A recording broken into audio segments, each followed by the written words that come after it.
I used to hate hedge funds for three reasons. Number one, hedge funds typically are designed to have low correlations to the overall stock market.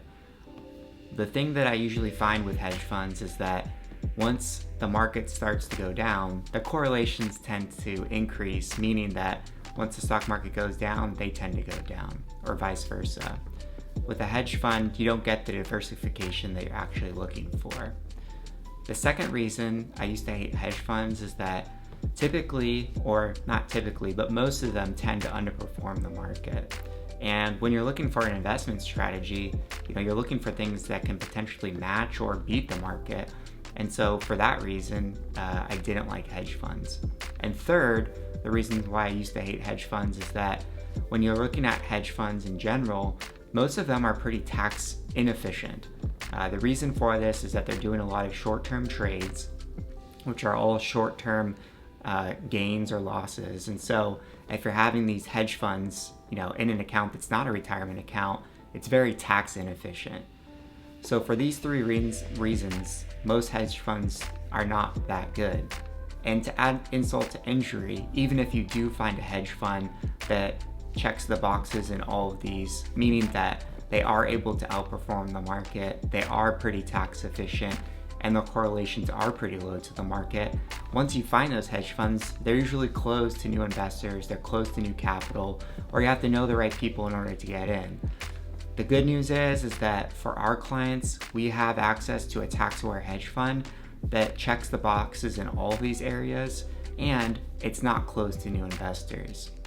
Hi, my name is Derek Pesta, CEO and Certified Financial Planner of Pesta & Pesta Wealth Management here in Cupertino, California. Our business is a family business. I'm the third generation. I grew up in Silicon Valley, and I'm very familiar with the types of issues that tech professionals and others living in the area deal with day in and day out, especially when it comes to investments and taxes. In today's video, I'm going to go over a strategy that we've been using successfully for our clients to help them invest their portfolio more efficiently, especially when it comes to their risk-adjusted return and their tax situation. So let me go over an example of a client situation that we're working on. This client had about $5 million in investable assets.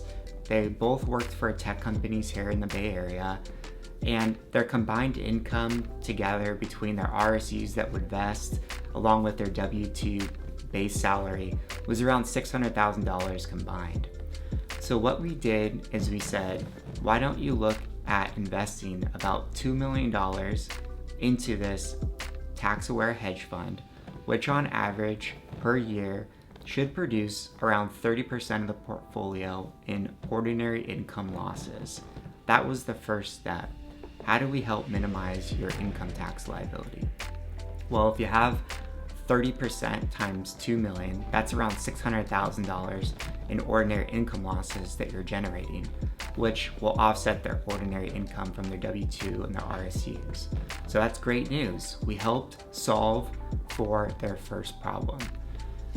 The thing you have to watch out for though in the tax advantage hedge fund is that there is no free lunch. So although you're getting some ordinary income losses potentially coming through this at about 30% of the value of the portfolio, it does usually produce some long-term capital gains, also at about 30%. So while you just solved for ordinary income, you haven't really solved for the long-term capital gains.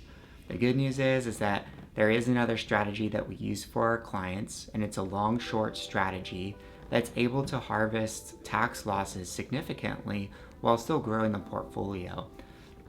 So if you remember in this example, the client had $5 million. We just used $2 million, so they still had $3 million left over. So what we advise them to do is to potentially look at using this long-short portfolio to help grow the portfolio, but to also help generate these tax losses. And on average, these tax losses can range anywhere in the first year from 30 to 60%, depending on how much leverage you use. And with this strategy, the cool thing about it is that unlike direct indexing or exchange funds, those losses continue to persist in up and down markets. So you don't have to just harvest losses, if there's a down market, because they're going long and they're going short. Depending on the market movement, they're able to harvest losses in any kind of market, which makes it nice, whether it's going up or down. The only time it doesn't really work is if the market just stays flat, but that usually doesn't happen in the market, as we're all aware. So again, that long short strategy again produces enough losses to help offset the amount of capital gains. And so what you can see here by using this example, and what we like to use the name for it is called solve for zero. And so what this is really doing is, how do you solve for potentially a 0% tax bracket? And so this is what we're helping our clients do, especially for a lot of high net worth clients. Most of our clients in Silicon Valley are tech professionals or founders of companies, and they're looking for ways to help reduce their taxes, especially in a high cost of living state like California, where their tax rates between federal and state on the ordinary side is pretty close to 50%. And on the California side and federal state for capital gains, you're close to about 36%. So definitely some high tax brackets. So anything we can do to be more tax efficient really helps out our clients. And so that's what we're doing. Again, this is kind of a hypothetical, goal to shoot for. It's just for illustrative purposes, and I'm not allowed to go into a lot of details for compliance purposes, in this YouTube video. So if you'd like to learn more to see how this could apply directly to your situation, we can go over in those details in the meeting together.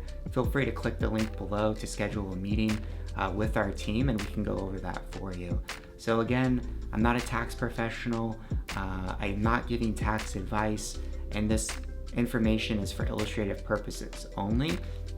But we have been able to see some great impacts for our clients, both on the investment side as well as on the tax planning side as well. So again, looking forward to meeting with you, helping answer any questions. If you have any questions, feel free to drop those in the comments. Or if you have any tips or suggestions on any other strategies that you're seeing out there in the market right now, please feel free to leave those in the comments as well, and I'll do my best to reply back to those as soon as I can. So thank you so much, and have a great day.